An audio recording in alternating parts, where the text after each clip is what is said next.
Good afternoon, everyone. My name is Coach Hall, and I'll be talking to you a little bit about infographics today. I know that Dr. Barnes is interested in having you guys create infographics around the different types of energy. And so I thought I would share a little bit about what makes effective infographics. There are three main characteristics that you need to be aware of as you're considering your infographics. The first is that you need to create your sense of beauty, you need to have utility, and soundness of your data.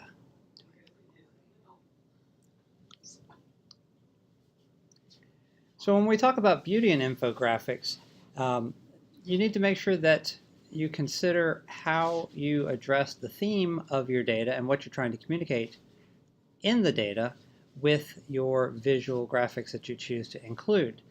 The example on the right here talks about social media, dealing specifically with the Harlem Shake.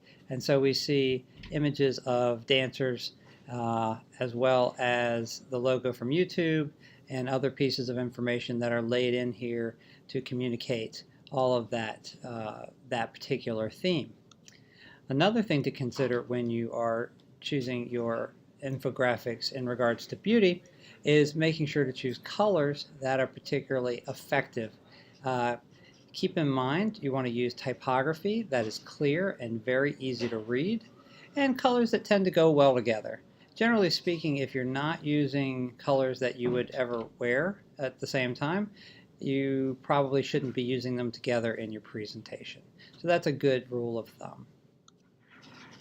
Lastly, remember to try to keep it simple, stupid. The less you have in your infographic, the cleaner it is, the better it is.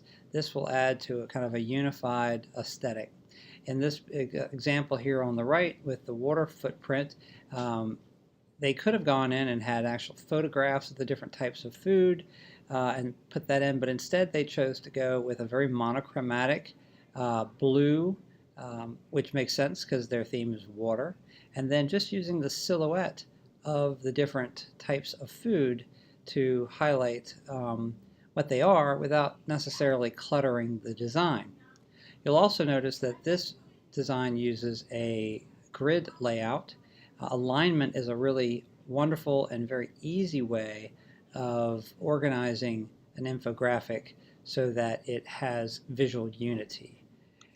When you zoom in here, you can see too that the way that they rendered the information is in the quantity of water droplets. So it's a really interesting way to symbolize their idea very visually quick without having to beat you over the head with it. So that was a really clever solution. It's got authentic facts in here, of course, but the visual presentation is very, very straightforward. It is worth noting, too, that in this example, they use only one type of font, but they changed the different weight of the font and, of course, the color. So virtual is a much lighter version of the same font that water is, and water being the main point of the visual. This helps to kind of keep everything unified and overall creates a nice sense of beauty. The second characteristic in an effective infographic is utility, making sure to show, don't tell. If you were going to create a graphic that was basically just telling everything, you may as well write a paper. The point is to try to visually communicate what it's about and what the key pieces of what you are trying to communicate with it visually. So this is an infographic about who owns the movie rights to all the Marvel comic characters, and as you can see, it pretty clearly lays out with very simple illustrations which different companies own the movie rights to all these different characters. So without knowing, even if you didn't read the title, you probably could figure out what this infographic is about. If you think back to the infographic at the start of the presentation about what makes an effective infographic, and it had those 3 points of beauty and utility and the third one, which I'm forgetting right now, that helps you to is a good example of how you might simplify your presentation to have just the information that you need and trying to really try to show the information as opposed to having to tell the information. Another piece of, or the third piece in your design as you're trying to find and create your effective infographic is utility. And so obviously if your infographic is got too much information, or it's poorly laid out, or everything has the same importance in your design, your viewer won't be able to tell what is the most important element versus the least important element. And so callouts are pieces of information that are highlighted, usually because they're bigger. They typically are either surrounded with a box or in a slightly different color. And these are really important pieces of information that really hit home the point that you're trying to communicate in your infographic. If you look at this one here in our energy playlist, you can probably guess which parts of this are the callouts. That's right, it's the three little pieces of data at the bottom of the screen. We have 98% of water used in generating electricity is returned to the source, 90% decrease in Duke Energy's sulfur dioxide emissions in the Carolinas, and then 87% decrease in Duke Energy's nitrogen oxide emissions. So the three callouts are kind of like the closing arguments in a legal case. So you're really trying to hit home your main point. And all the other images are obviously important, but these are kind of your summative arguments. And so they need to be used sparingly, because if everything is important, nothing is important. So being really thoughtful about what pieces of information you highlight in callouts is a very good idea to creating an effective infographic. And lastly, soundness. If you have a design, you need to make sure that your design utilizes real data. You should not be making up your data. On top of that, whatever the data is, you need to make sure that your graphics are accurate and reflect the data. So what's weird about this infographic that we're looking at here? You see that you have two circles with different percentages, but the one that shows the larger percentage is actually physically smaller. So size is an important element in communicating what kind of data or how much of an object is weighted, and so make sure that the size of the objects reflect the data.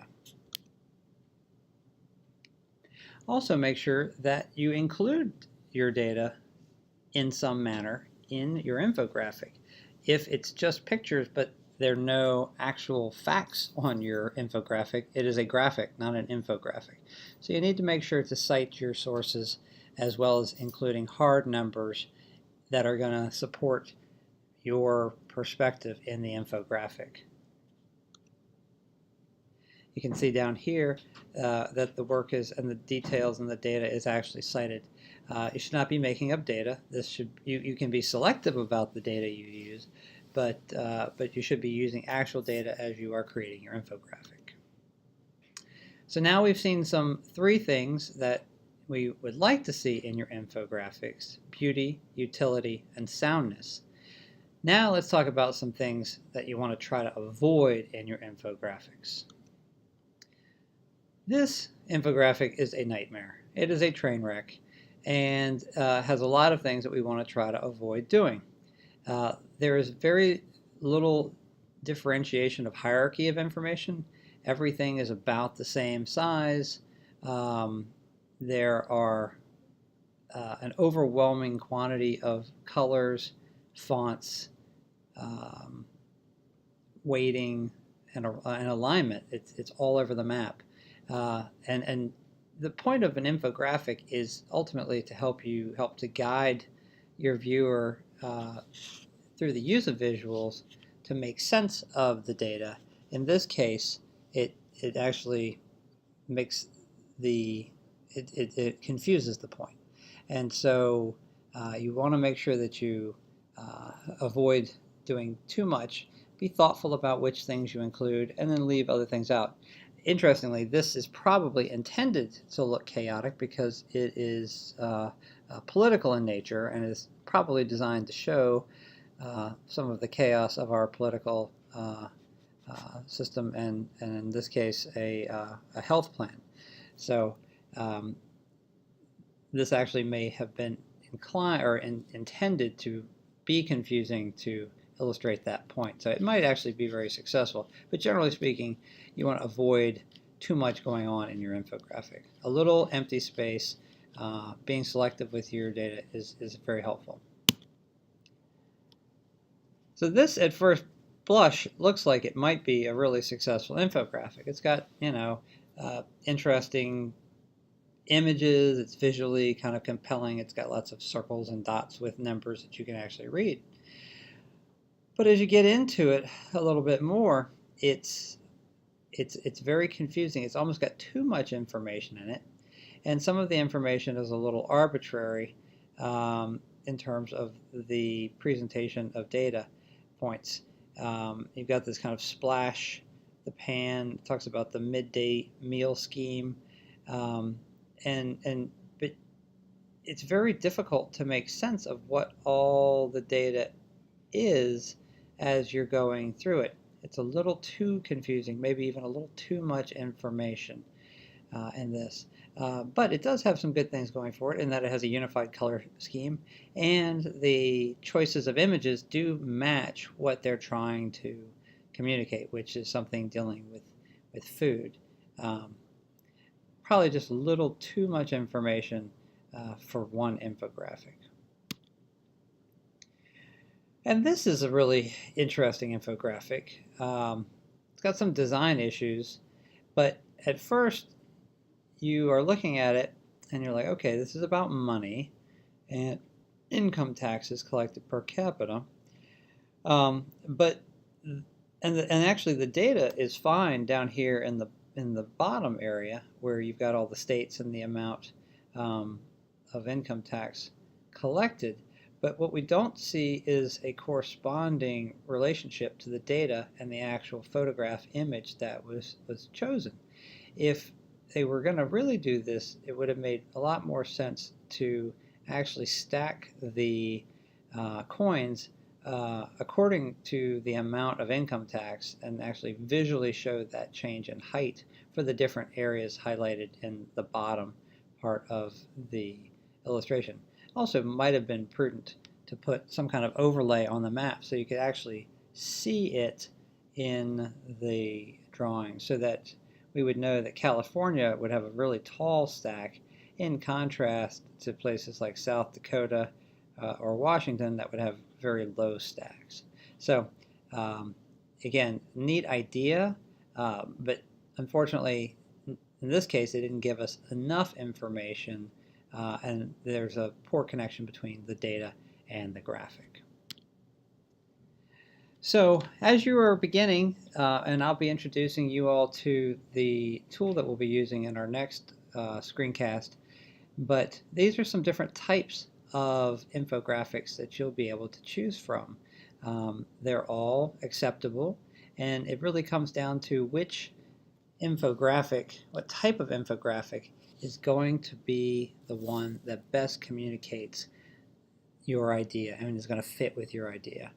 There's lots of ways to show information, but you're just trying to come up with a way to visually communicate the point that you're trying to support in the most clean, clear manner. So hopefully this has been helpful as you are getting ready to start on your infographic journey. Just remember again, try to have beauty, utility, and soundness as you're working out your presentation or your infographic.